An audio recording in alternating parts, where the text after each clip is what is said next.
इयत्ता 7वी विषय सामान्य विज्ञान पाठ 14 सजीवांतील पोषण स्वाध्याय प्रश्न पहिला अन्न प्रकारानुसार वर्गीकरण करा। वाघ, गाय, गिधाड, जीवाणू, हरिण, शेळी, मानव, कवके, सिंह, म्हैस, चिमणी, बेडूक, झुरळ, गोचिड यांचे अन्न प्रकारानुसार वर्गीकरण। उत्तर शाकाहारी प्राणी। शाकाहारी प्राण्यामध्ये गाय, हरिण, शेळी, म्हैस। मांसाहारी प्राणी। मांसाहारी प्राण्यामध्ये वाघ, सिंह, बेडूक। मिश्राहारी प्राणी। मिश्राहारी प्राण्यामध्ये मानव, झुरळ, चिमणी। स्वच्छताकर्मी यामध्ये गिधाड। विघटक याच्यामध्ये दोन प्रकारचे विघटक मृतोपजीवी व परजीवी। मृतोपजीवीमध्ये जीवाणू, कवके, तर परजीवीमध्ये गोचिड।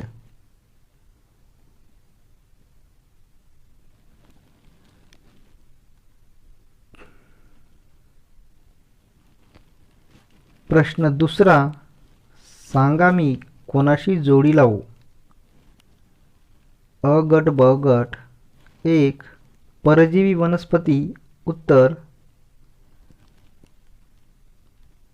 ड अमरवेल। परजीवी वनस्पती यास जोडी लागली ड अमरवेल। 2 कीटकभक्षी वनस्पती। उत्तर क ड्रॉसेरा। 3 मृतोपजीवी वनस्पती। उत्तर अ भूछत्र।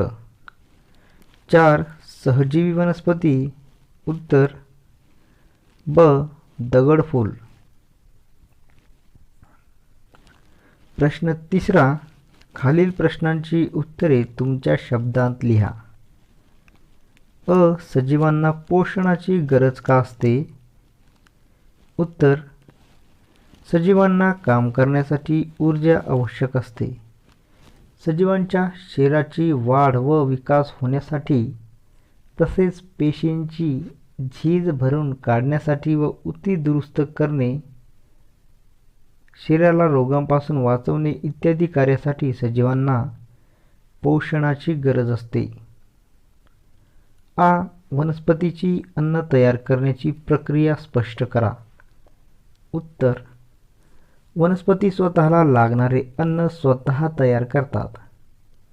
जमिनीतील पाणी, पोषक तत्वे व हवेतील कार्बन डायऑक्साईडचा उपयोग करून हरितद्रव्ये व सूर्यप्रकाशाच्या सहाय्याने वनस्पती पानांमध्ये अन्न तयार करतात। या क्रियेला प्रकाश संश्लेषण म्हणतात। ई परपोषी वनस्पती म्हणजे काय।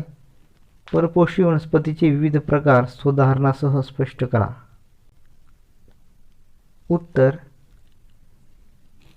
ज्या वनस्पती इतर सजीवांच्या शरीरात किंवा शरीरावर वाढतात व त्यांच्याकडून आपले अन्न मिळवतात त्यांना परपोषी वनस्पती म्हणतात। उदाहरणार्थ बांडगुळ, अमरवेल इत्यादी।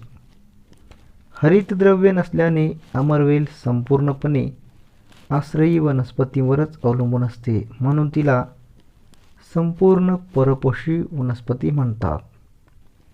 परपोषी वनस्पतींचे 2 प्रकार पडतात।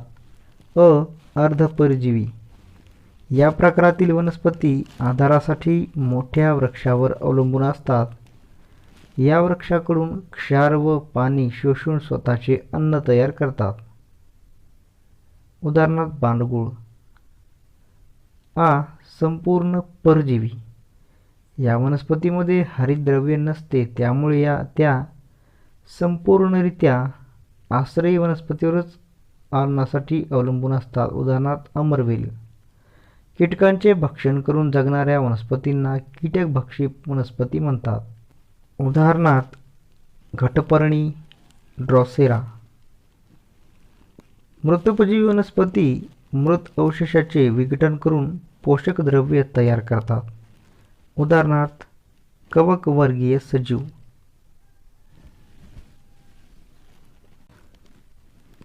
ई. प्राण्यांमधील पोषणाचे विविध टप्पे किंवा पायऱ्या स्पष्ट करा. उत्तर: प्राण्यामधील पोषणाचे टप्पे किंवा पायऱ्या खालीलप्रमाणे आहेत. 1. अन्नग्रहण, अन्न शरीरात घेणे. 2. पचन, अन्नाचे रूपांतर विद्राव्य घटकांत होणे यास अन्नपचन असे म्हणतात. 3. शोषण, पचनातून तयार झालेले विद्राव्य रक्तात शोषले जाणे.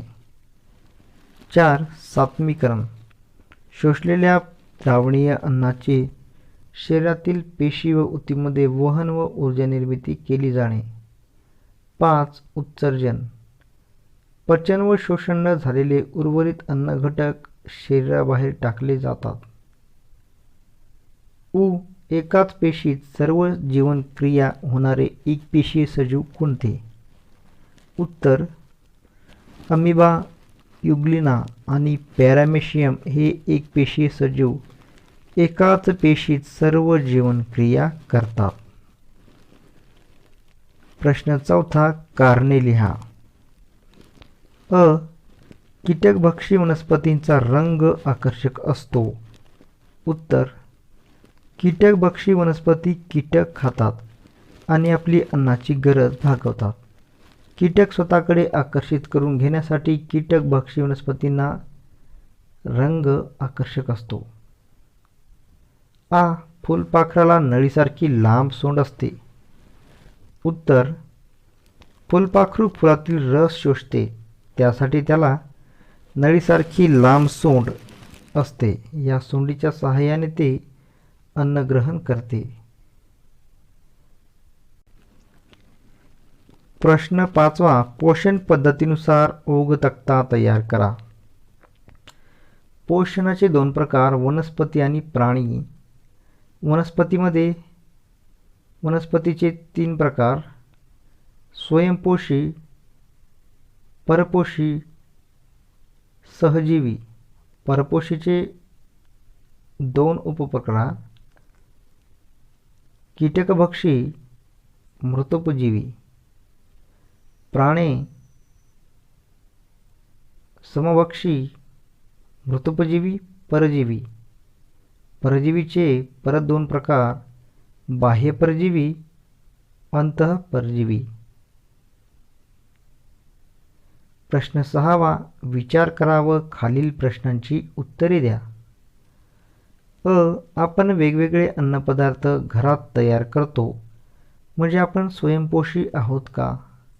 उत्तर: आपण वेगवेगळे अन्नपदार्थ घरात तयार करत असलो तरी ते पदार्थ वनस्पती किंवा इतर प्राण्यांनी तयार केलेल्या अन्नपदार्थापासूनच बनवतो, जसे गहू, कडधान्य, तांदूळ, अंडी इत्यादी. आपण वनस्पतीप्रमाणे प्रकाश संश्लेषण करून अन्न तयार करू शकत नाहीत, त्यामुळे आपण स्वयंपोषी नाहीत. आ. स्वयंपोषी व परपोषी सजीवांपैकी कोणाची संख्या जास्त असते व का? उत्तर: स्वयंपोषी सजीवांची संख्या जास्त असते, कारण जर स्वयंपोषी सजीवांची संख्या कमी झाली तर त्यावर अवलंबून असणारे परपोषी सजीव देखील नष्ट होतील. म्हणून अन्नसाखळीमध्ये परपोषी सजीवांपेक्षा स्वयंपोषी सजीवांची संख्या जास्त असते. ई. वाळवंटी भागात परपोषींची संख्या कमी आढळते, मात्र समुद्रामध्ये जास्त संख्येने परपोषी आढळतात, असे का? उत्तर: वाळवंटी भागात स्वयंपोषी सजीव कमी संख्येने आढळतात, त्यामुळे त्यांच्यावर अवलंबून असणारे परपोषी सजीव देखील कमी संख्येने आढळतात. ज्या ठिकाणी अन्नाची कमतरता असते त्या ठिकाणी खाणाऱ्या सजीवांची संख्या कमी असते. समुद्रामध्ये खूप मोठ्या प्रमाणात वनस्पती आणि प्लवक जीव असतात, त्यांच्यावर समुद्रातील अन्नसाखळी अवलंबून असते, म्हणून वाळवंटी भागापेक्षा समुद्रामध्ये जास्त संख्येने परपोषी आढळतात. ही हिरव्या भागाव्यतिरिक्त वनस्पतीच्या इतर अवयवांत अन्न का तयार होत नाही? उत्तर: वनस्पतीच्या हिरव्या भागात हरितद्रव्य असते, त्यामुळे वनस्पतीच्या हिरव्या भागात अन्न तयार होते. हिरव्या भागाव्यतिरिक्त वनस्पतीच्या इतर अवयवांत हरितद्रव्ये नसल्याने त्या भागात अन्न तयार होत नाही. बाह्य परजीवी व अंतःपरजीवी प्राण्यामुळे काय नुकसान होते? उत्तर: परजीवी प्राणी हे अन्नासाठी इतर सजीवांवर अवलंबून असतात. बाह्य परजीवी प्राणी आणि इतर प्राण्याच्या शरीराच्या पृष्ठभागावर राहून त्यांचे रक्त शोषून त्याद्वारे अन्न प्राप्त करतात. उदाहरणार्थ उवा, गोची, ढेकूण.